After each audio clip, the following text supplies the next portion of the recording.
For the majority of my life, I have had a love-hate relationship with survival horror. One reason being that up until I turned 16, I was too scared to even be in the same room with a horror game. And no, I'm not joking. Anytime a kid at lunch would whip out FNAF 2 on their iPhone 6, I'd cover my eyes and ears and make like the crying child. Yet, despite this, it all still fascinated me. When I would get home, I'd binge watch game theories, keep up with new indie horror titles, and on occasion, watch Marky Poo play through something scary, while hiding in the comments. Although this probably speaks more to me being a pussy than anything else, I had a very hard time transitioning that fascination around horror games into actually playing them. Resident Evil was too gory, Silent Hill had too many, allegories, and Luigi's Mansion, while fun, kind of felt like I was being babied. The closest thing I had to a young adult level horror experience was Undertale, and that wasn't even really a horror game. So I never really understood firsthand what made the genre so great. I just knew that scary stories interested me, but scary gameplay, not so much. Flash forward to nowadays, I fucking love survival horror. RE2 Remake is one of the best games I've ever played, and Scroll Stapler is a very close second. By now, I've completed dozens and dozens of these games, and I regret absolutely none of it. But still, sometimes I wish I had a game back in my childhood that could have eased me into the genre a bit more gently. Which leads me to today's video topic, Crow Country, a recently released indie survival horror title that feels like the kind of game I've been dreaming about my whole life. See,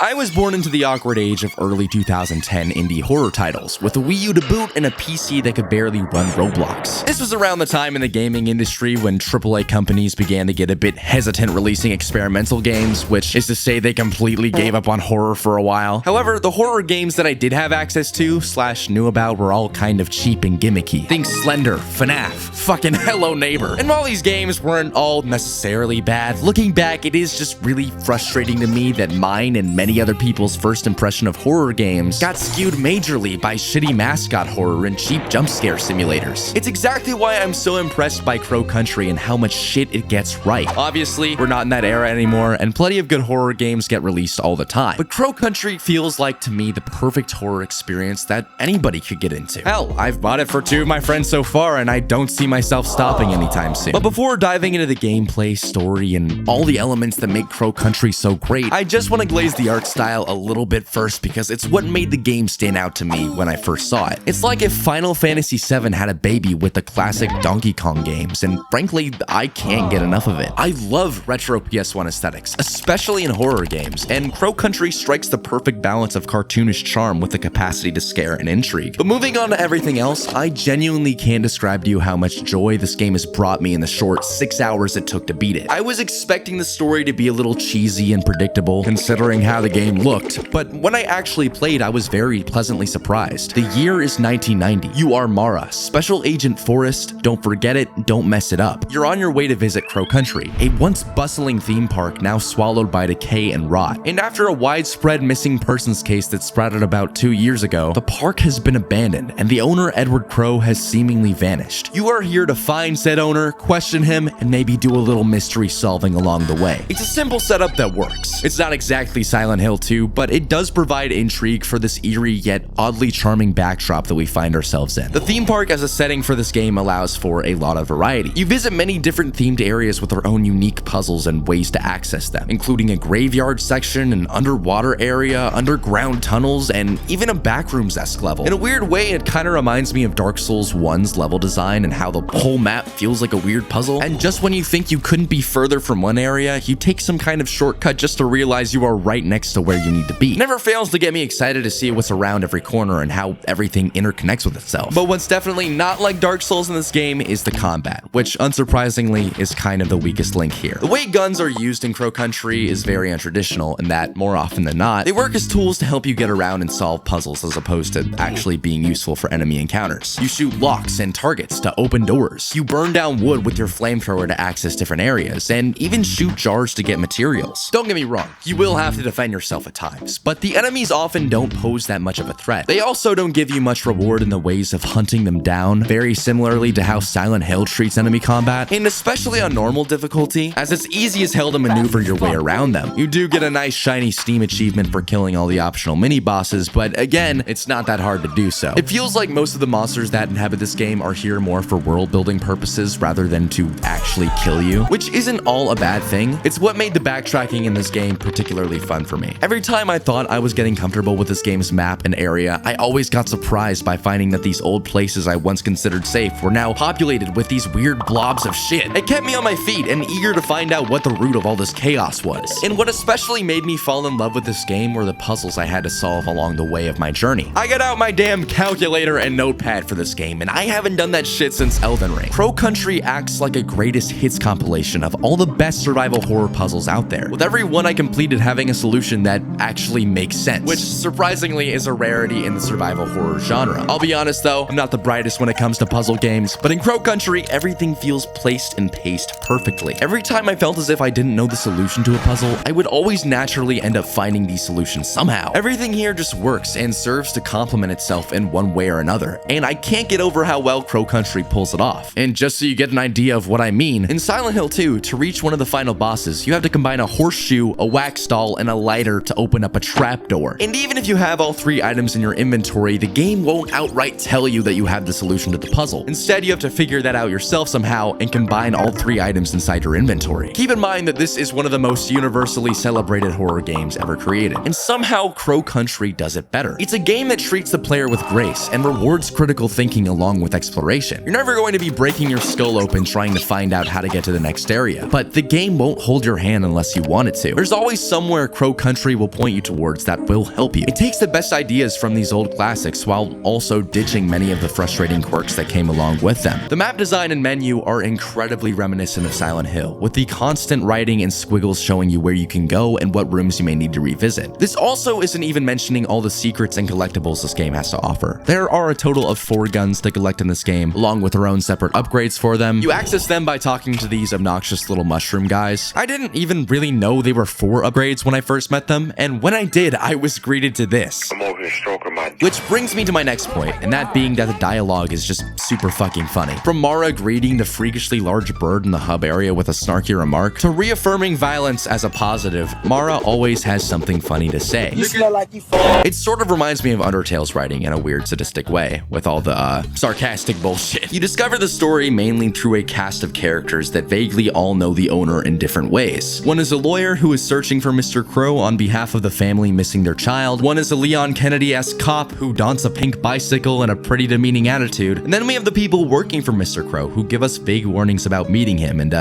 shitty piano puzzles. I don't want to spoil the ending, but I will say that it did feel very satisfying, and I didn't leave it wanting or expecting more, which is something that I often feel after completing games this short. Not that DLC wouldn't be cool in the future, but I think this game is well worth the price it sets itself at. And with that being said, I don't think I would recommend any other survival horror game above this one to get somebody into the genre. I know I'll probably get some shit for that in my comments because technically Crow Country isn't a household name like Silent Hill or Resident Evil, but I have a feeling this game is going to age tremendously. It's exactly the kind of game I wish I had when I was younger and struggling to find something that bridged my fascination with horror and my fear of actually playing horror games. And for that, thank you, Crow Country. Thanks for helping me not be a pussy. Please also subscribe. Bye bye bye bye.